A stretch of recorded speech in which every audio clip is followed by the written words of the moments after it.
राम जी भी तो राम राम करते हैं सब। हिमवद गिरिजा गंगा पुण्या सतमुखा नदी पुण्या सत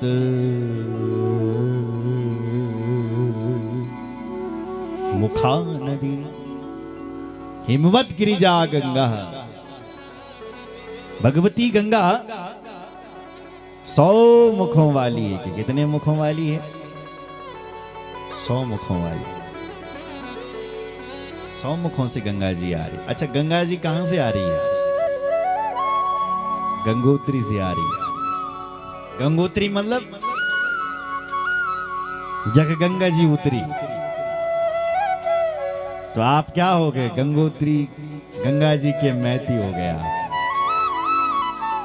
क्योंकि गंगा जी आपके यहां तो आई। धन्य है गंगा, और धन्य है वो लोग जिनका वास गंगा जी के तट पर है।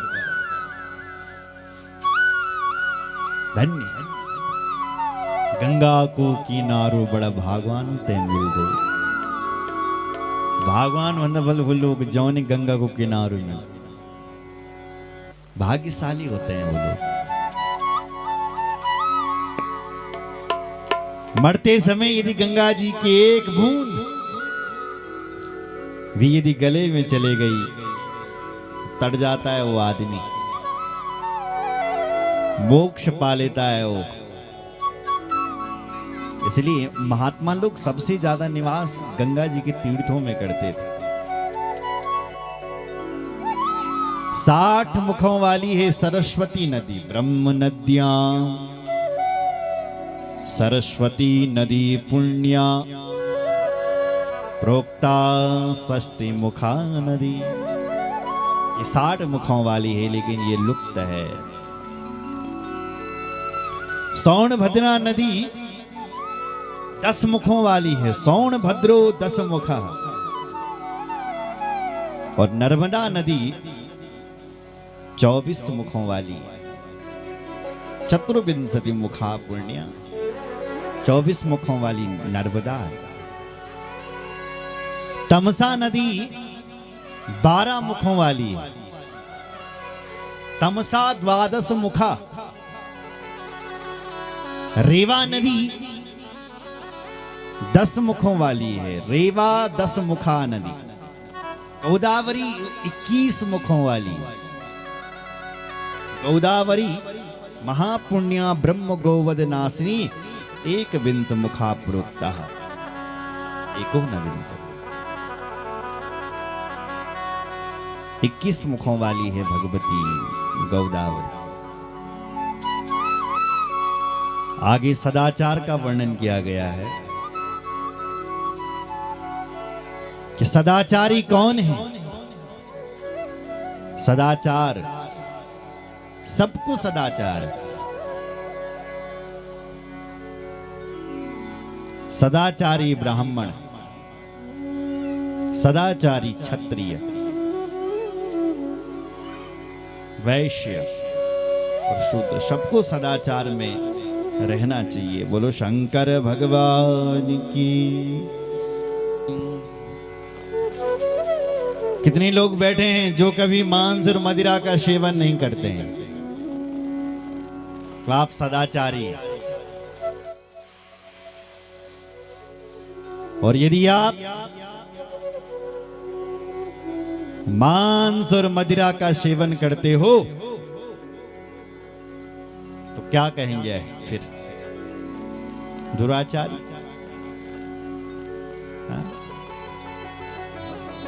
राक्षस। बोलो जय श्री राम। इसलिए अपने अंदर सदाचार लाएं। बोलो शंकर भगवान की जय।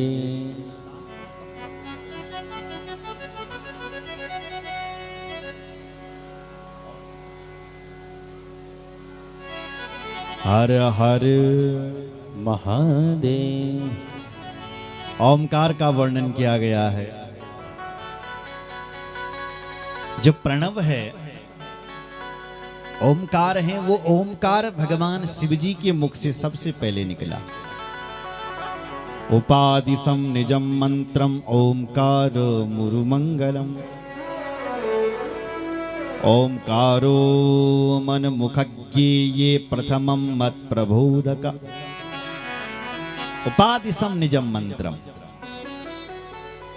देखो भाई, ओमकार के बिना तो कोई मंत्र ही पूरा नहीं है।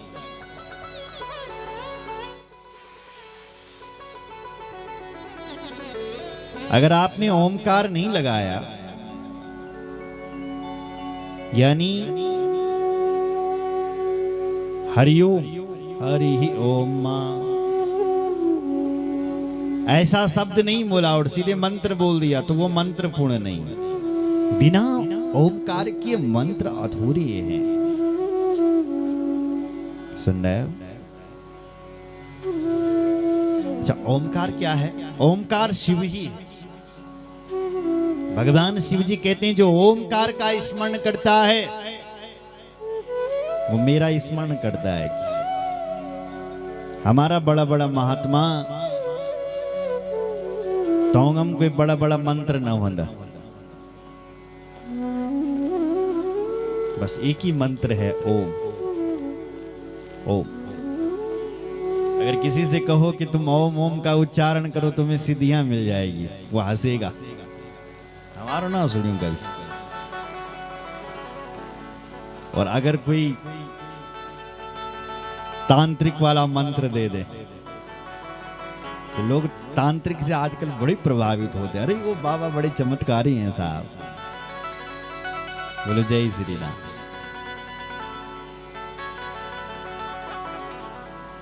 तो जो ओमकार का स्मरण करता है, भगवान शंकर कहते हैं वो मेरा स्मरण करता है। वाचकोऽयं मयं वाच्यो मंत्रोऽयं हि तदात्मक तदानुस्मरणं नित्यं ममानुस्मरणं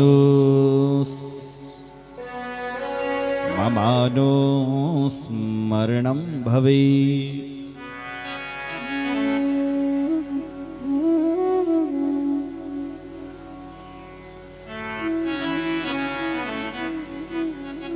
जो कोई ओमकार का उच्चारण करेगा, भगवान शंकर कह रहे हैं वो मेरा ध्यान करता है। तदानुस्मरणम नित्यम ममानुस्मरणम भवे। जो नित्य उठ करके ओम ओम ओम ओम का उच्चारण करता है, शिव जी बुलाना वो बोल मेरा उच्चारण कर, वो मेरा स्मरण करता है। ममानुस्मरणम भवे। ओम।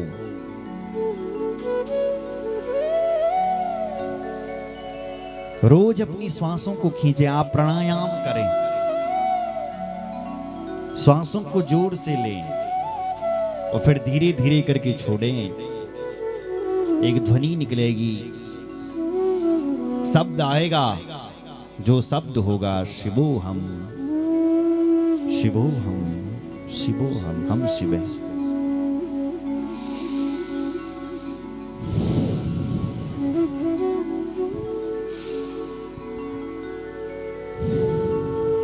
एक ध्वनि निकलेगी, सोहम, सोहम, हम शिव हैं, हम शिव हैं। और जब व्यक्ति शिवमय हो जाता है तब उस आत्मा में रम जाता है। बोलो जय श्री राम। इसलिए ओमकार का स्मरण करें। ब्राह्मणों के लिए लिखा है कि वो गायत्री का जाप करें। पूर्ण ब्राह्मण तब है जब 12 लाख गायत्री का लक्ष्य 12 युक्तस्तु पूर्ण ब्राह्मण ईरितः।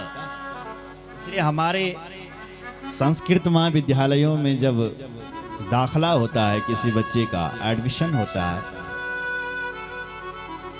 तो उसको वेद पढ़ने के लिए, ब्रह्म विद्या पढ़ने के लिए सीधे नहीं लगाया जाता। सबसे पहले उसका यज्ञोपवीत संस्कार किया जाता है, उसका जनेऊ संस्कार होता है, तब उसको वेद का अधिकार दिया जाता है। पहले वो गायत्री जपेगा, वेद माता गायत्री। बोलो जय श्री राम। आप ब्राह्मणों देवताओं के चरणों में प्रणाम करते हो,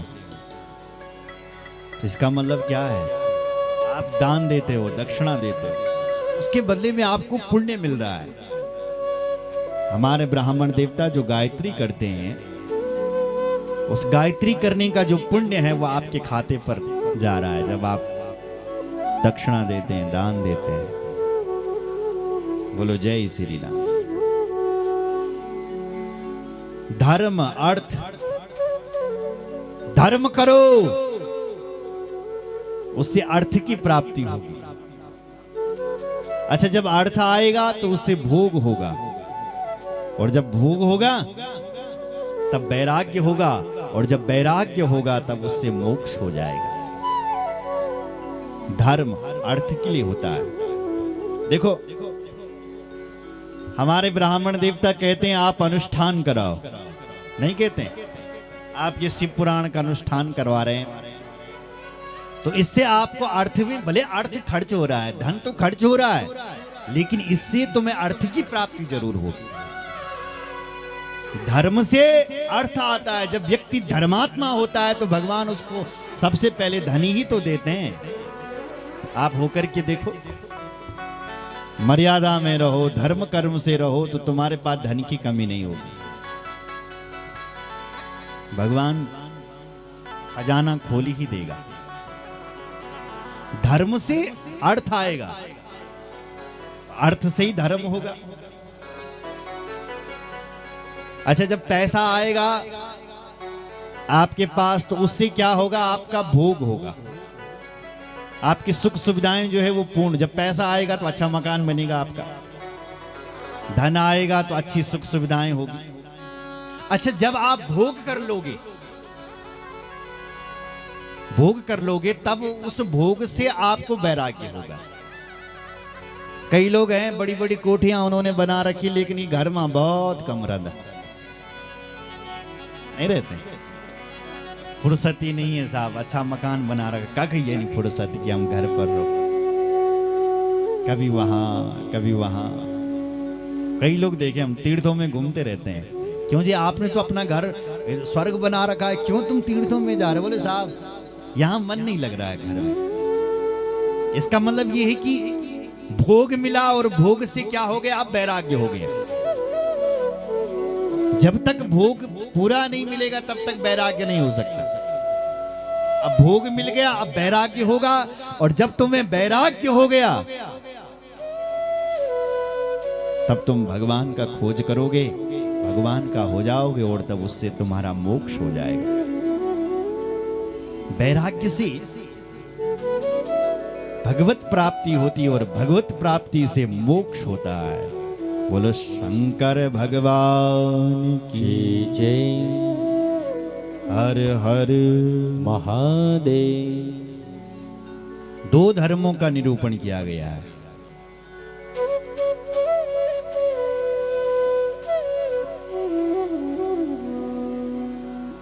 अधर्म से जो धन आता है, उस धन से बल कभी वैराग्य नहीं हो सकता। जो बुरी कमाईते कई लुटीते धन ओढ़ रही हूं घर पर, उससे वैराग्य नहीं होगा। जो न्याय से कमाया धन है उससे वैराग्य है।